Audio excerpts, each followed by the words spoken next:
Hello, sorry for that abrupt ending. Welcome back to Let's Play Final Fantasy XIV. Whenever I start looking at gear and stuff, my brain turns everything else off. Sorry.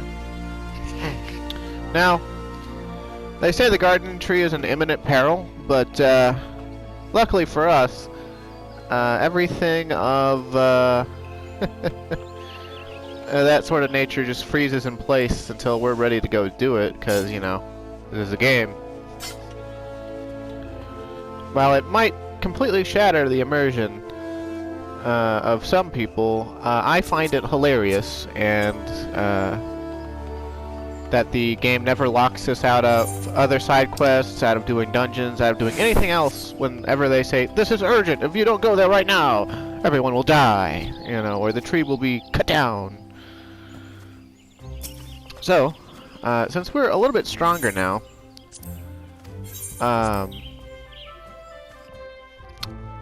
we're gonna go collect some teleport points. And the reason I'm gonna do this now is because there's something I want to show off about the world here in its current state. If you are an intrepid explorer, or if you really just hate quests, and you've just been leveling up off of fates and killing overworld monsters, and maybe you just did enough quests to do level quests or guild hests, right? And by the way, you might notice I'm level 18. After I bought those gear upgrades, I did the Duty Roulette guild hests, which we now have access to because we unlocked enough of the guild hests. There's other Duty Roulettes that we'll also gain access to later on, and they're a daily sort of reward thing. Resets at Japanese midnight. And, ooh, that is ugly,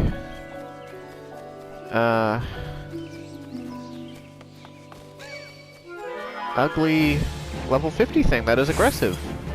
Yikes!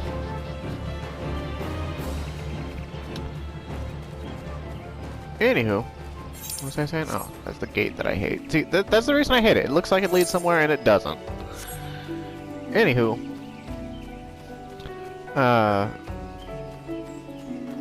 any daily roulette gives a buttload of experience points. It's always a good idea to do them once a day if you have the time, because it's one of the best ways to advance.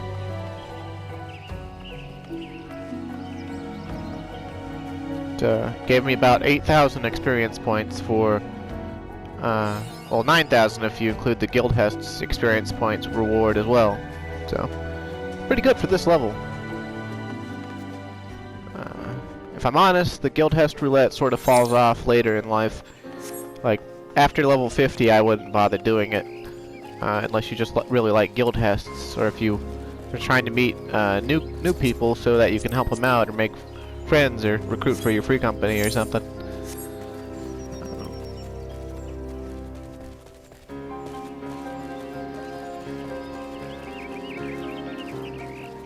Quarry Mill, huh? We'll be back here someday. We can't do any of the quests here right now. The exclamation point over that guy next to the chocobo is, it's just for, there's a chocobo porter that you can ride that will take you back to other places. Look, it's some Highlander men. And some Highlander women. Or at least one Highlander woman.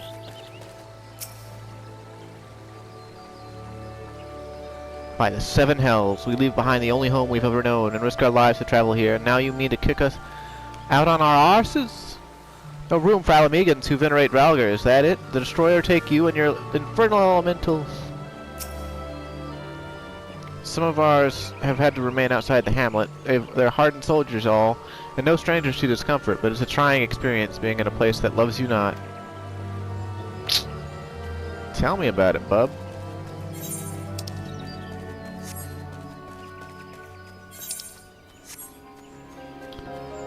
We'll have some quests involving those Alamegans later in life.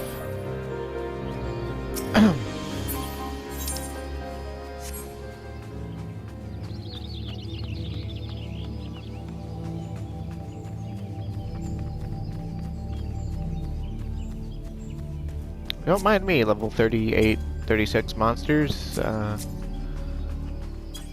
I'm just passing through. Not here to tamper with your place or anything. As you can see, the Treants are aggressive. They've got the red thing next to their name.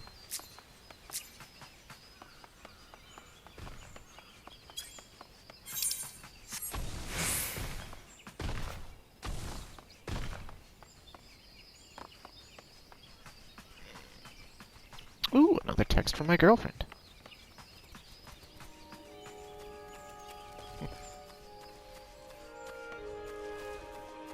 She's got finals today.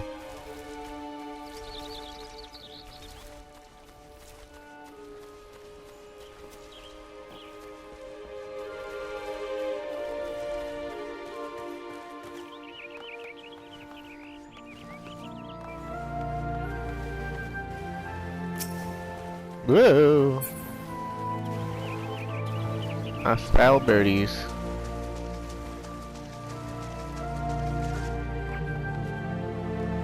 Now this place, this would be the thing I would, I would assume you'd see bog Yarzons here, because it's muddier and more bog-like. But, nope.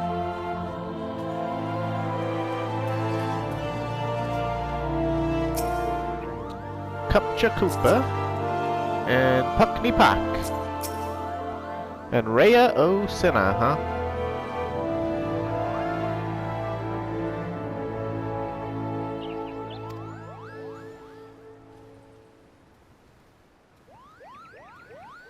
Actually, I haven't met her yet.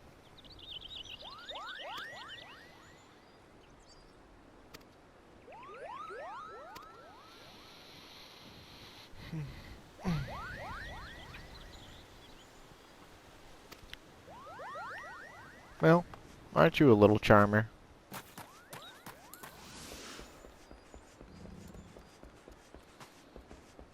I don't really understand why this zone, out of all the Gridania zones, gets 2 Aetherites, but it does. So.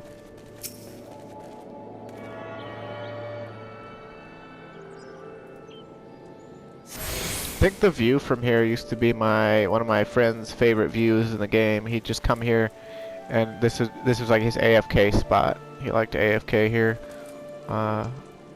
more than anywhere else in the game. And I guess it makes sense. I mean, it's got some pretty nice mountains around it and tower things, and excuse me. That would appear to be a giant tree that was destroyed in the Calamity. Why do I say it's a giant tree? Well, it looks like it's got roots. And at one point had branches.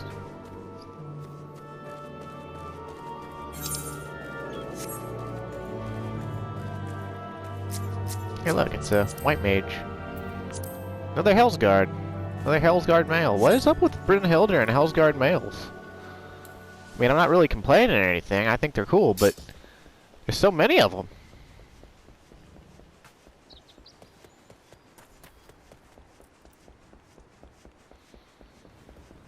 Also, as for the upgrades I got, I purchased an Iron Spear. That's level 16. I got the Bar Boot. I wound up getting the Brass Mid Gauntlets just for the extra strength, and I got a Brass Ring, which to make up for the Ring of Freedom. So there's that. It's a lovely little veil.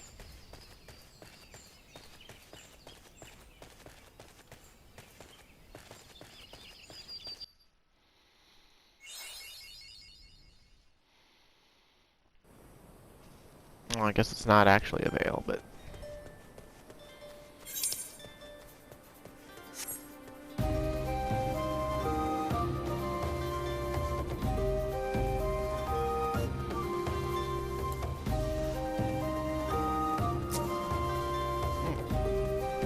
or an Eastern Thanalan.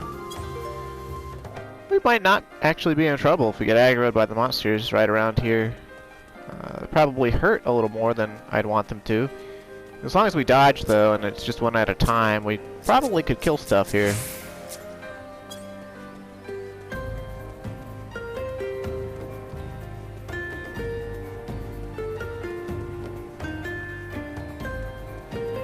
Music's pretty nice. That's one of this game's strong points. The music is all very good. Although I have to say that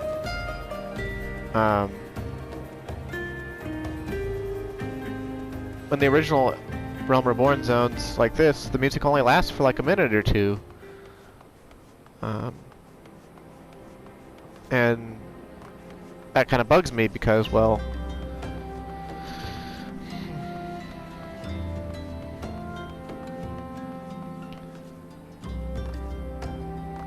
I came from Final Fantasy XI, and zone music in that game rarely, if ever, stopped, as far as I remember. If a zone had music, then the music kept going. And, so... Oh, hey! This area is kind of around our level now.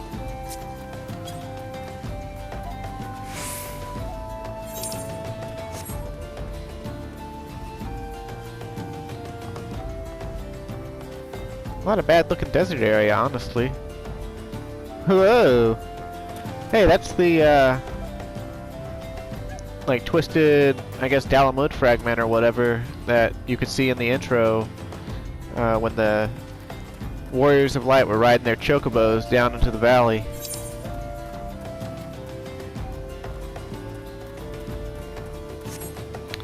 Well, we could stop here to do side quests, but we're not here to do those right now.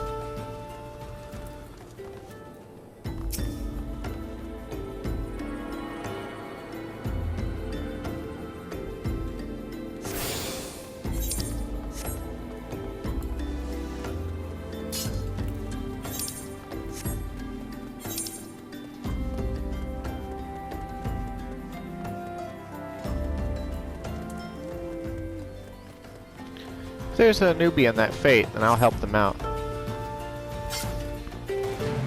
Alright, buddy. Oh, well, he wrecked that guy's shit. Probably doesn't need my help. That's okay, though. Oh yeah, we got our second combo. It gives us a buff that raises our attack power by 10%. Which is pretty nice. You don't want to spam it though, because it's weaker. It's weaker than the Vorpal Thrust combo.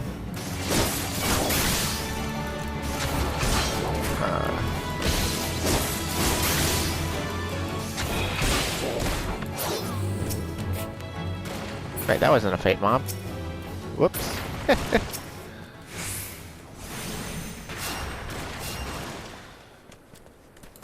Yeah, it's called Disembowel. The thing about Disembowel is, it used to combo off of an action called Impulse Drive, and you didn't get it till level 38. And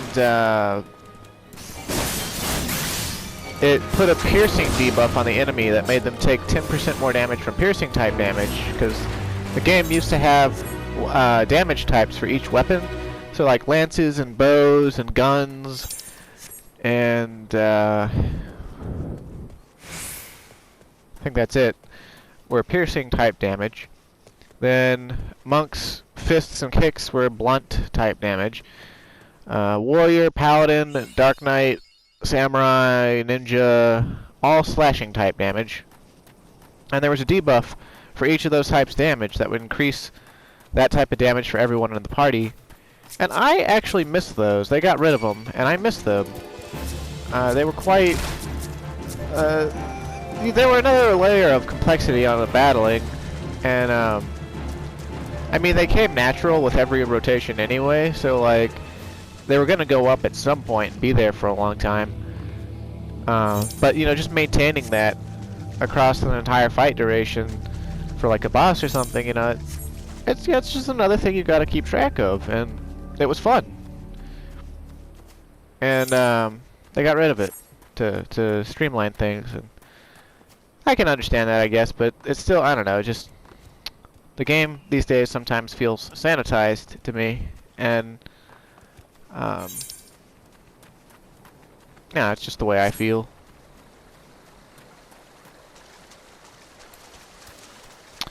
Here we are in Central Thanalan. This is basically the equivalent of Central Shroud, but for Ul'dah people. Although what's interesting about Central Thanalan is nothing, like, despite how big it is, no section in it is dangerous to people. Unlike in Central Shroud, where the northwestern half is in the mid-high level 30s.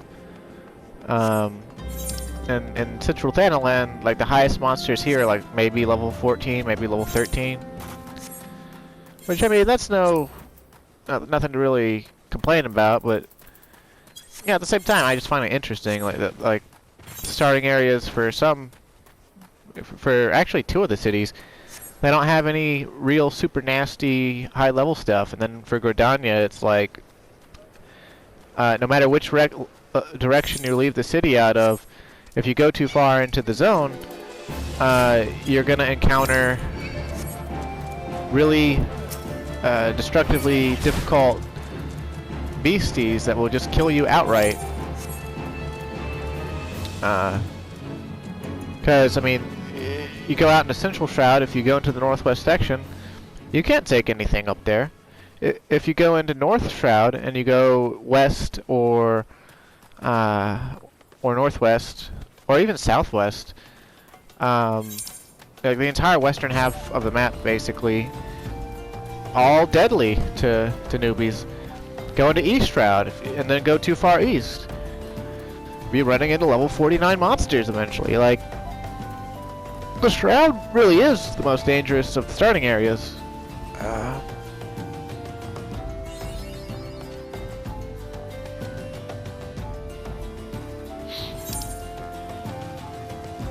Here we are in Western Thanalan.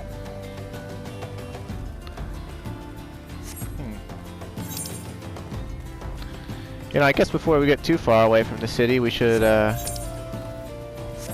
no, I guess first we'll just go ahead and run up here and get this Aetherite. And then I'll show you what I want to show you over here.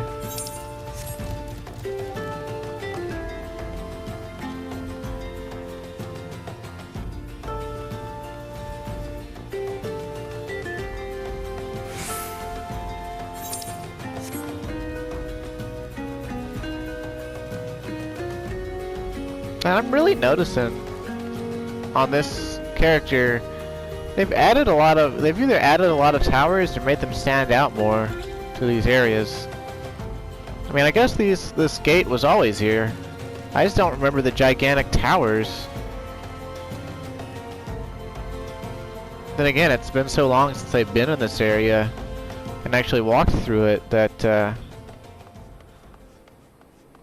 I'm having a devil of a time remembering anything.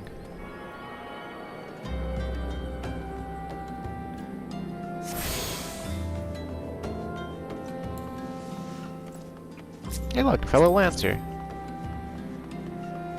Or no, they're actually a Dragoon. Foreshadowing. And they're a Highlander lady. Good pick, good pick.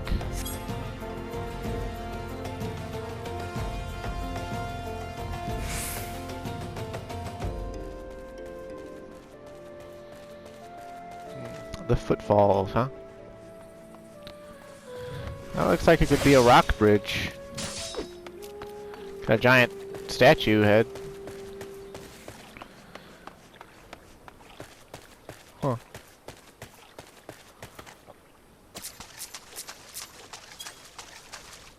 I wonder who built that. Silent King, huh? I'm Ozymandias. Look upon my works, tremble in despair. Nice reference, Square Enix.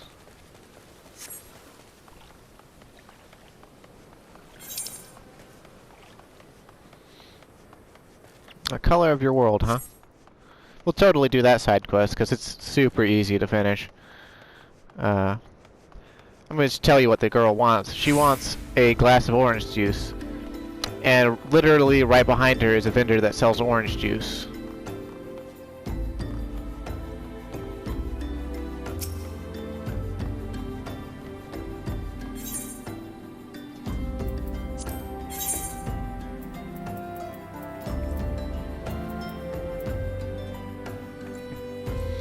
Mika Bob. Anywho, orange juice. Guess we could pick up some dodo omelets. Oh.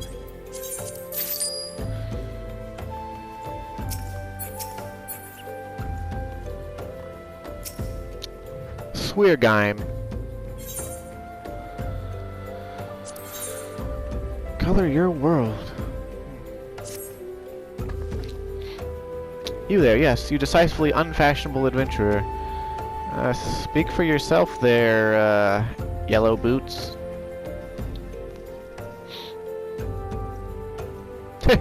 Such unapologetic focus on function at its extreme cost to form. The mere sight of you fair makes my eyes bleed. Damn.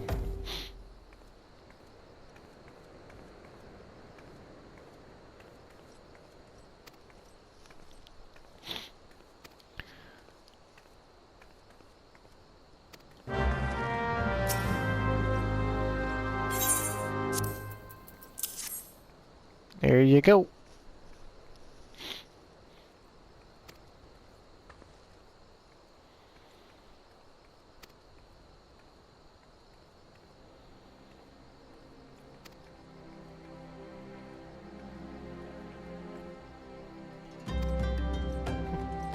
Hey, this pink wasn't my idea.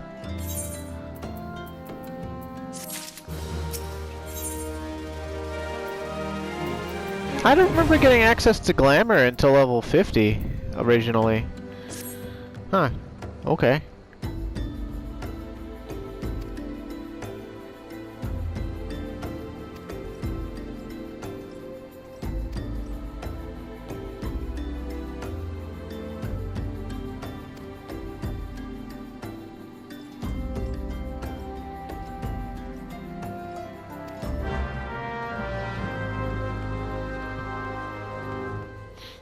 A blood orange juice, huh?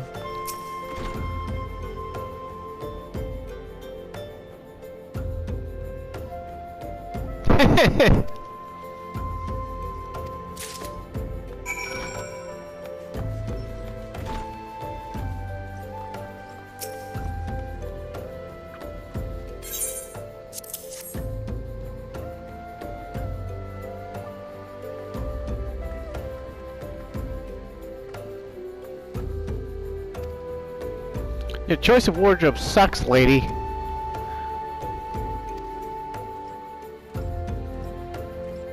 Project the image onto one item onto another. It's just an illusion, mind you, but very convincing.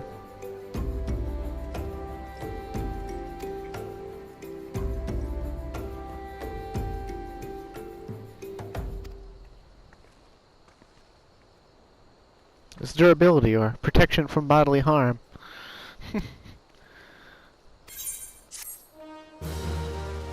Alright, lady, thanks. Now I don't have to be ugly.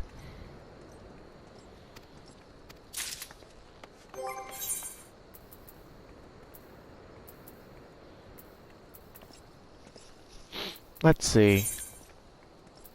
I guess we could put it to work right now.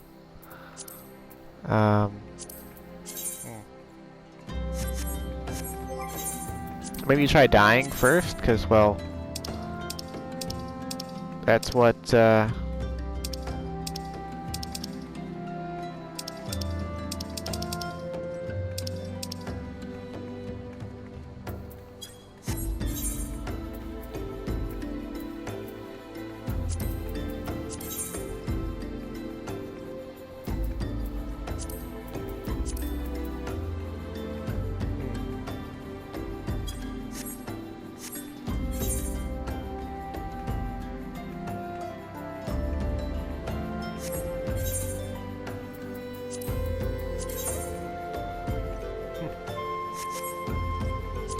hey, you know what? Let's just dye this the die she gave us.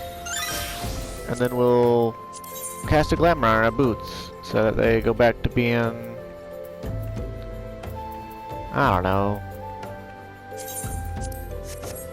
darker in color. And the gloves, yeah, you know what? Yeah, we just go with the black gloves, because,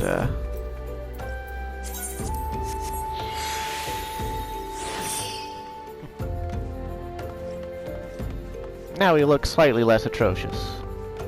The other thing I came to show off, though, is the fact that if you haven't progressed far enough in the main storyline, they'll say, "We apologize for the inconvenience, but services to Limsa Lominsa are suspended until further notice."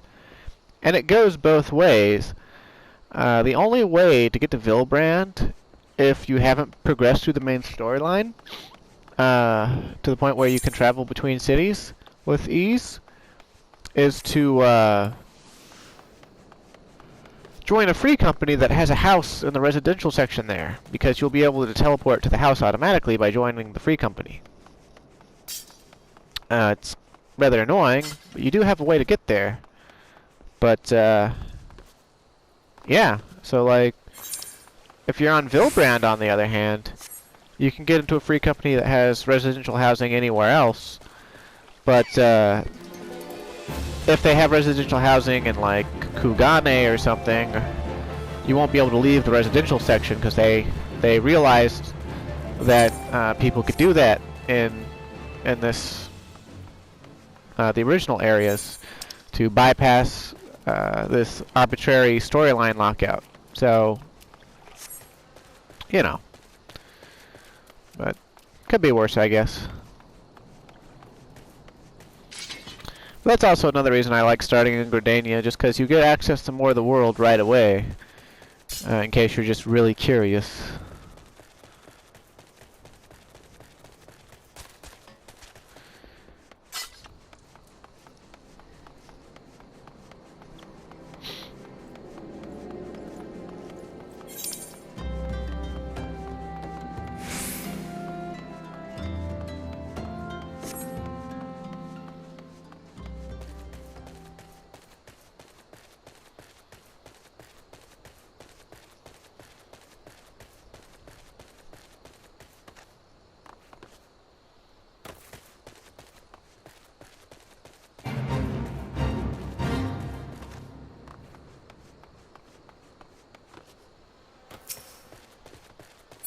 Pasties. You know what? I'll kill you.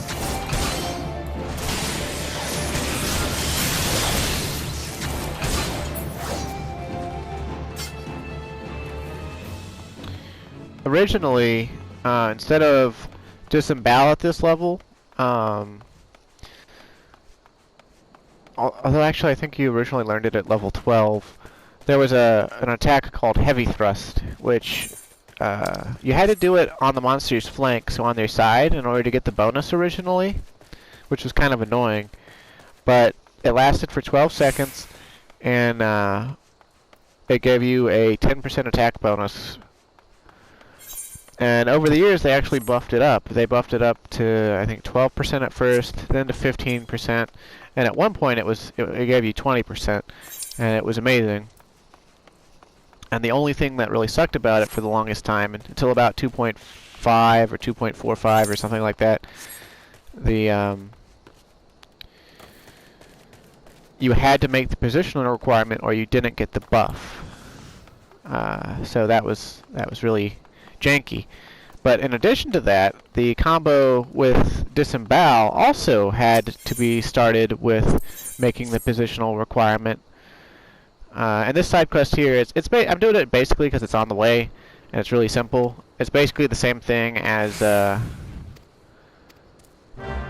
residential section quest that we did in Central Shroud, where the lady was like, "I want a house," and then you go into the residential section, and they're like, "For adventurers only." But yeah, so. But yeah, Lancer / Dragoon used to be a little bit rougher to play. It had these little oddities to it that made it more difficult than the other melee job class at the time. When the game first came out, there were only two, and it was Lancer and Pugilist, or Dragoon and Monk, and they were joined in short order by like 2.3 by Ninja, but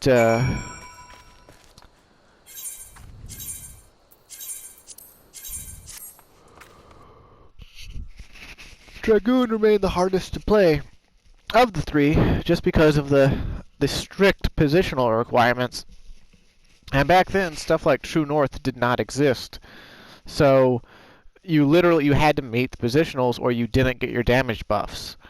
And this was kind of asinine because Monk could just, even though every one of their moves is a positional, they could just stand still and still get all of their buffs at the very least. So missing a positional on Monk, not the end of the world. Missing a positional on Dragoon, you could lose like 30% of your DPS just for missing it. Like, just missing one, you know. On top of that, jump in this game doesn't protect you from AoEs or from damage while you're in the air. So you have to learn the fight rotation such that you're never jumping at a time when damage is going out, like a telegraph or something, because you'll die. You'll come back down to the ground dead. And the animation lock on jump originally was about 3 seconds. So, yeah. Real easy to get killed.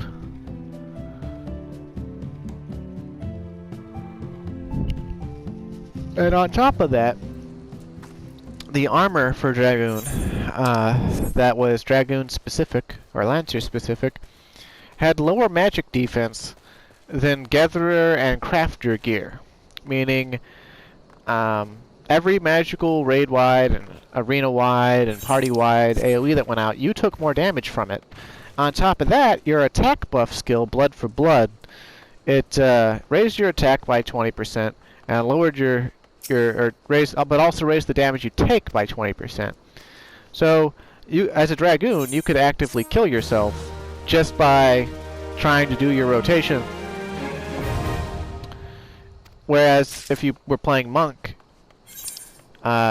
you pretty much never died from just doing your rotation. Same thing with Ninja. So they had to address that by 2.5, and it took them longer than it should have to address it. But eventually they did, and they brought Dragoon's magic defense up, and they've lowered the animation lock on jump like 3 times or something. That's still too long and unnecessary. And they made it so that positionals matter less. So all in all, eventually Dragoon got to not be shed on. But at the beginning it was rough. But it's okay. Just the way it is sometimes.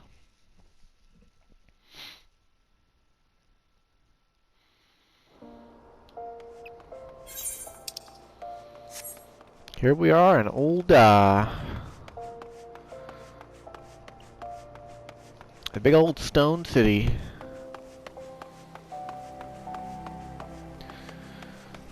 What's kind of funny about Ul'dah is it's where all the Alamegan refugees went for the most part, because it's the place that'll take them.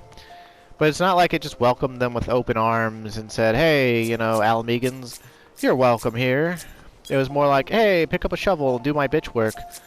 Or, you know, be my bodyguard and maybe I'll feed you a, you know, maggoty crust of bread. And a lot of the refugees are they're like camped outside the city. They're camped in caves along the rivers. They're wasting away in the streets.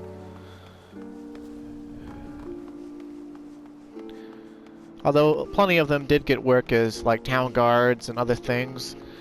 You know, there's just not jobs for everyone, right? So they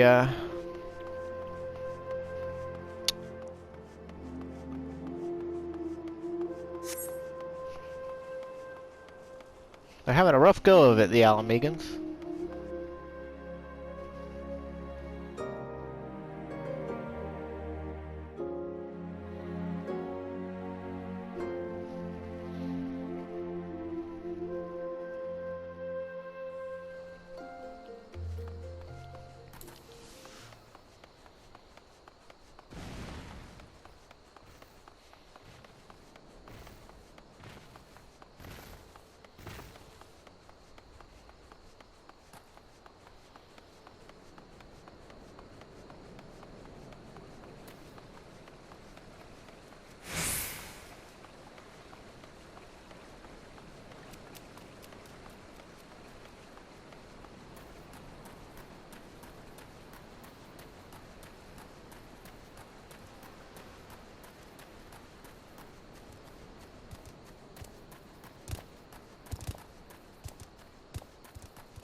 Sorry about the silence there. I was just responding to my girlfriend's text. She's having some finals anxiety. She just got done with her chemistry final, and she's got her physics final in about 30 minutes. So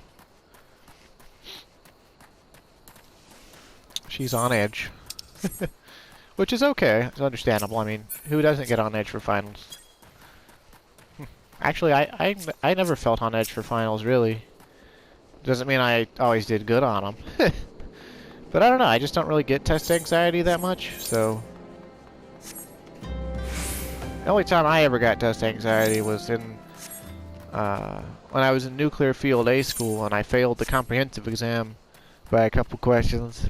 And they rolled me back a week for my second chance and put me into another class. And they're like, hey, if you fail this time, we'll de-nuke you and you'll have to go conventional. And I didn't want that shame because I didn't want to feel dumb. And so the second time I took the comprehensive exam, which was, it was different, you know, like the numbers were different, but all the math was pretty much the same. But I was really on edge because I didn't want to get de-nuked, you know, like in A school. So I studied my hardest, and I don't ever bite my nails. I'm not a nervous nail biter, but I watched other people do it, and I actually tried to bite my nails to see if it would relieve the stress. It did not. And I still don't understand how people bite their nails off, but whatever. I passed it the second time around, and after that, no test in the school really made me go crazy. Still didn't do well on all of them. Didn't even pass all of them, but well, it was the only time the test actually, you know, like I failed it the first time, and you know they gave me the, you know, well, there is a standard and you'll be held to it. If you don't pass it the second time, you're boned, you're out. You're not good enough, etc. So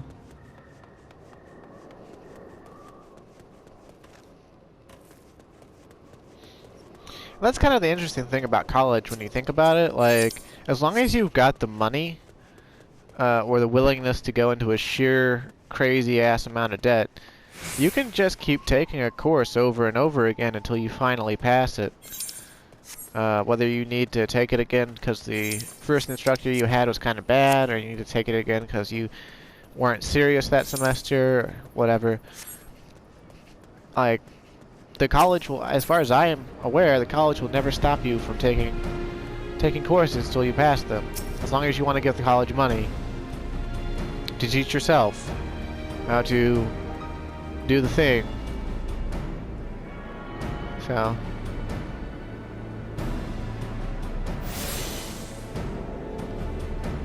that's just how it is, I suppose. Now I believe we have every teleport that... Oh wait, nope. We're missing Southern Thanolin.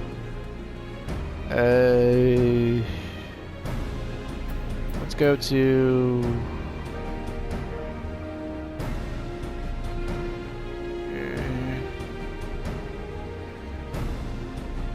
I guess Eastern Thanalan would do.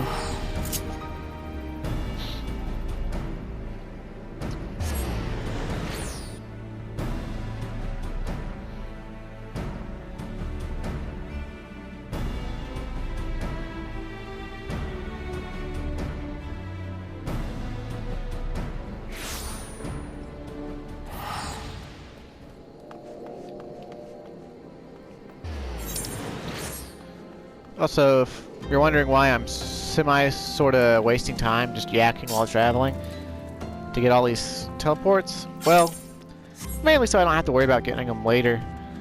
And I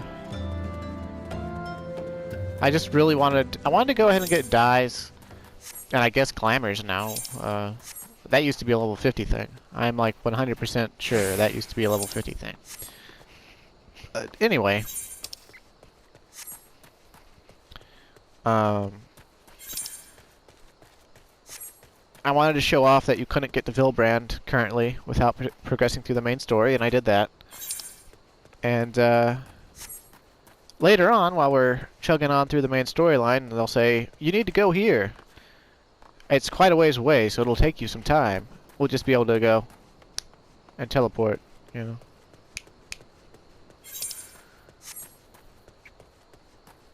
Either way, you still have to run there the first time, for the most part. And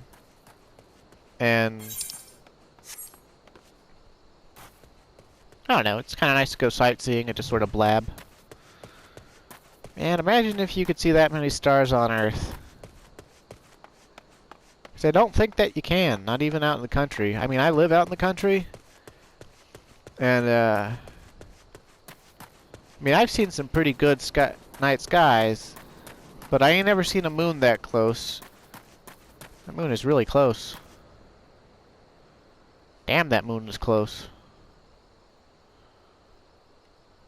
Yeah, and I ain't never seen that many stars in the sky. Looks good though, you know?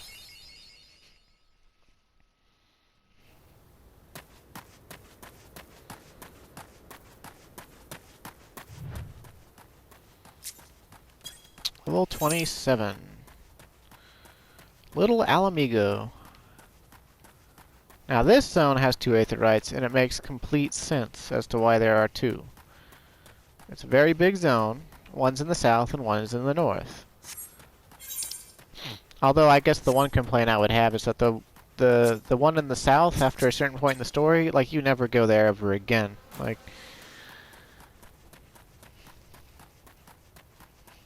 but could be worse.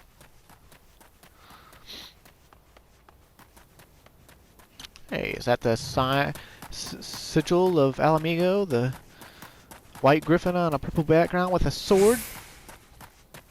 Yeah, it is. Ka! Wait a minute, that's not the sound a griffin makes.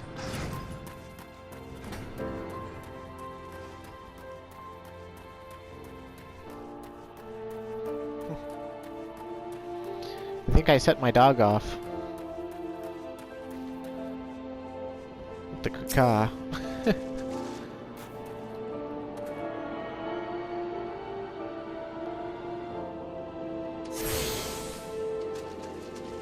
Quite honestly, on the map here, I know it's supposed to, you know, like, evoke the sense of being a fortress or something, Little Alamigo, but it kind of looks like a pair of balls, like testicles. So I don't know. Maybe I'm just perverted.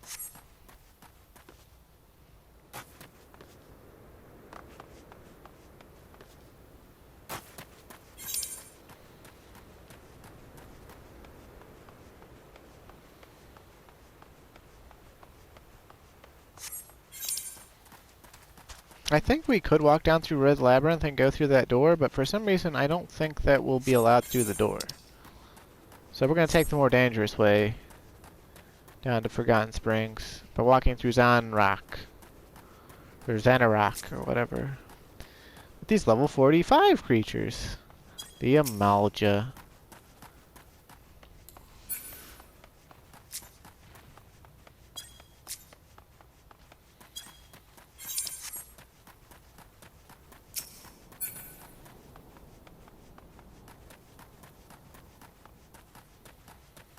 And some targetable flame towers. These flame beacons, actually, they're for the Malms daily side quests, and weren't added in until then. And I guess the reason they put them in is because they hadn't yet decided that for Beastman dailies everything was going to be sort of like an instanced little quest. They just had them up and about in like several dozen places in this zone. As a normal enemy.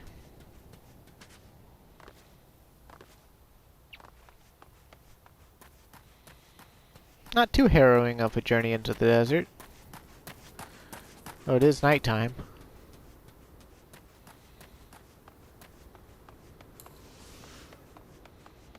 The Sagoli Desert, huh?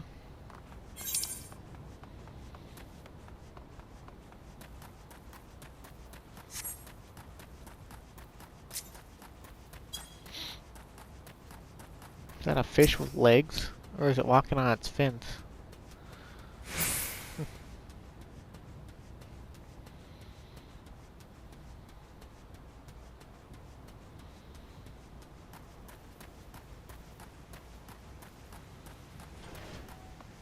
And here we are in Catgirl Town.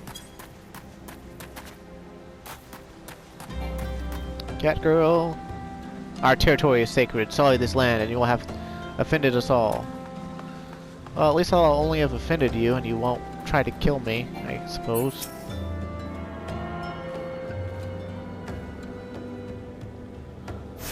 There we go. Now do we have all the teleports that we could possibly get before advancing the main storyline? I believe we do.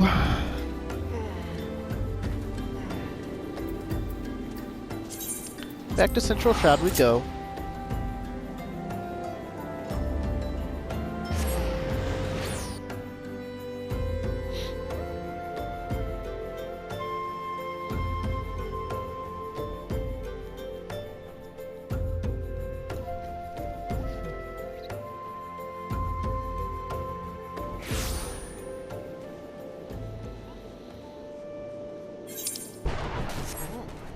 Lightning storm.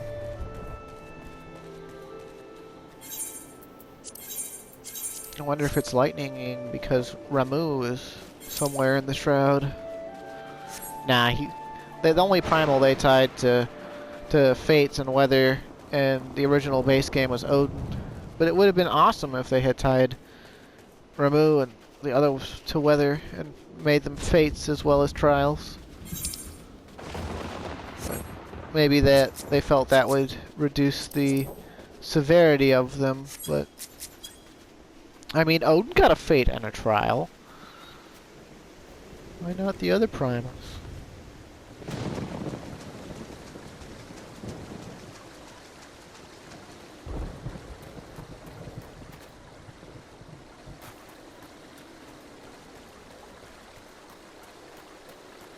I guess maybe the other primals didn't, so that you wouldn't see them outside of the storyline before the storyline introduced them to you as a concept.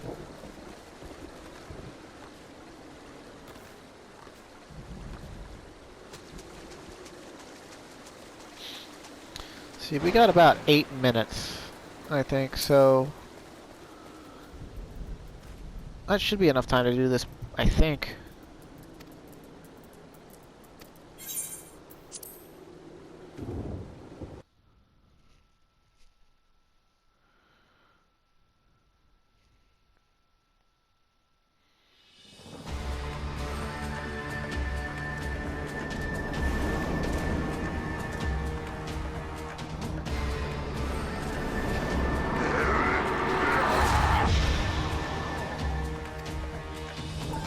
Winner, winner, chicken dinner.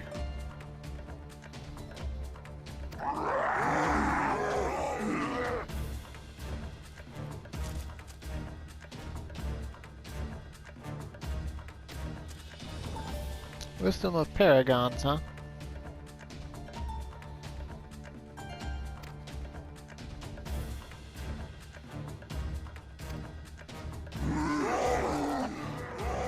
Bro, I hate to break it to you, but this is not your ancestral home.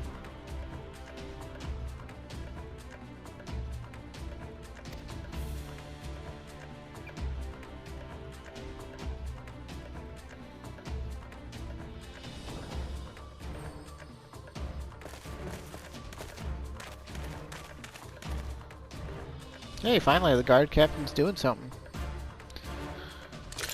Alright.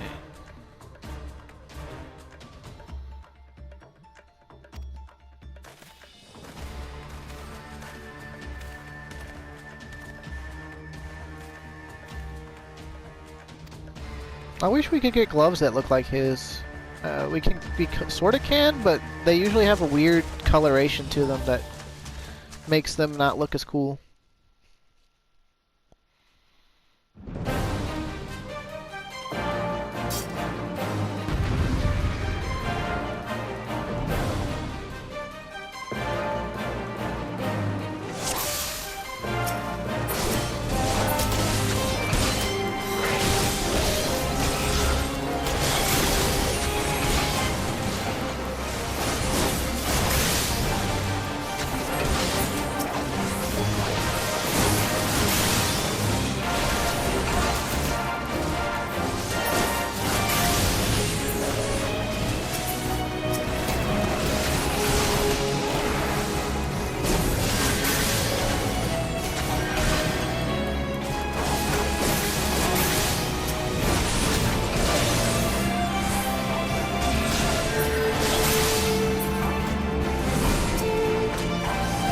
These aren't targetable.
Down he goes.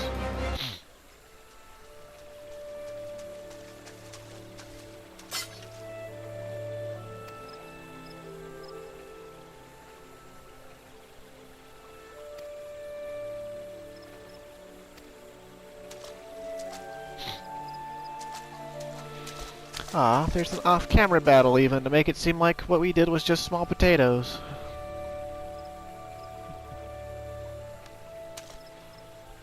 Uh-oh. Black masked black robe fellow.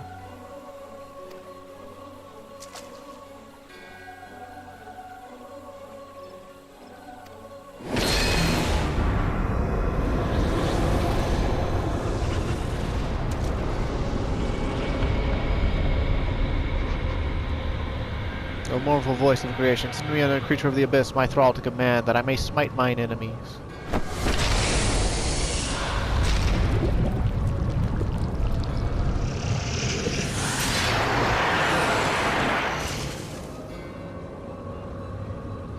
Your very being imperils the plan. You cannot be suffered to live. It's a bold accusation for a black mask.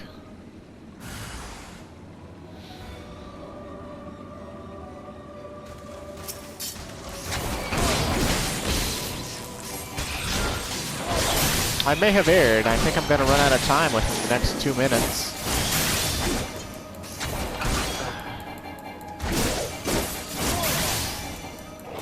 the game first transitioned over to 2.0, this gargoyle had the poison he puts on you was so lethal that apparently it killed almost everyone.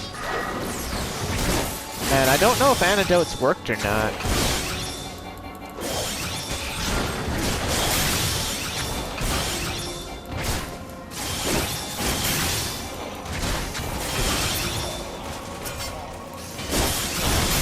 Hey, it's Ida and Papalimos!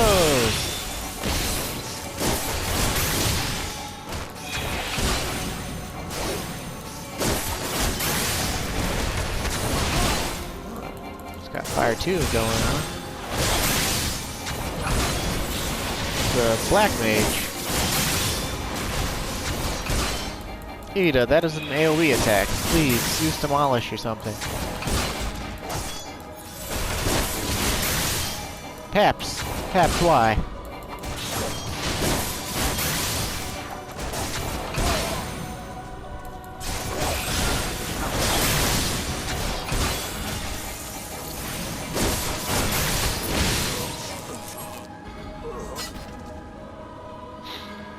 Alright. How will we make it through the cutscene before the video cuts off? I'm cutting it close. Me and my dumb ass.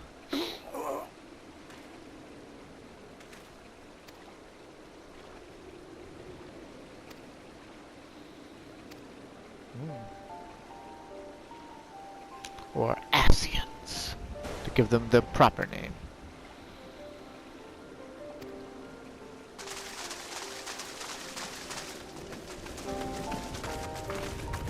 Clyde, are you unharmed? Had I known a creature was near, I would have sent men, not called them away.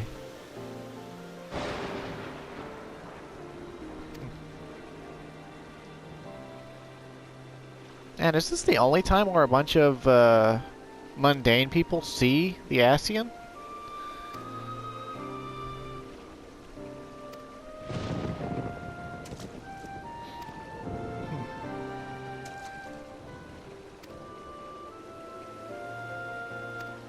Well, thank you for watching. If the video cuts out before this cutscene ends, I'll just start recording right away again. Hopefully we get through it. I really don't want to hit the skip button. Visit him at Quiver's Hand, huh? Very well, very well.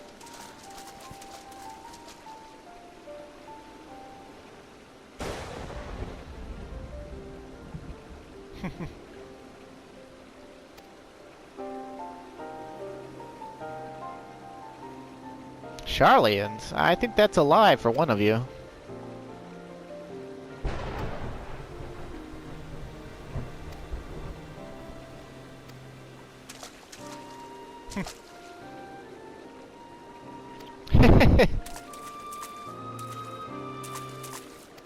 I'll tell you later. All's well that ends well, huh? See you later. Alright, we made it, I think. Or maybe I didn't hit record. Yeah.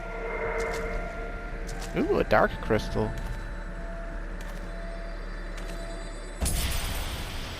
And it dissipated. Huh.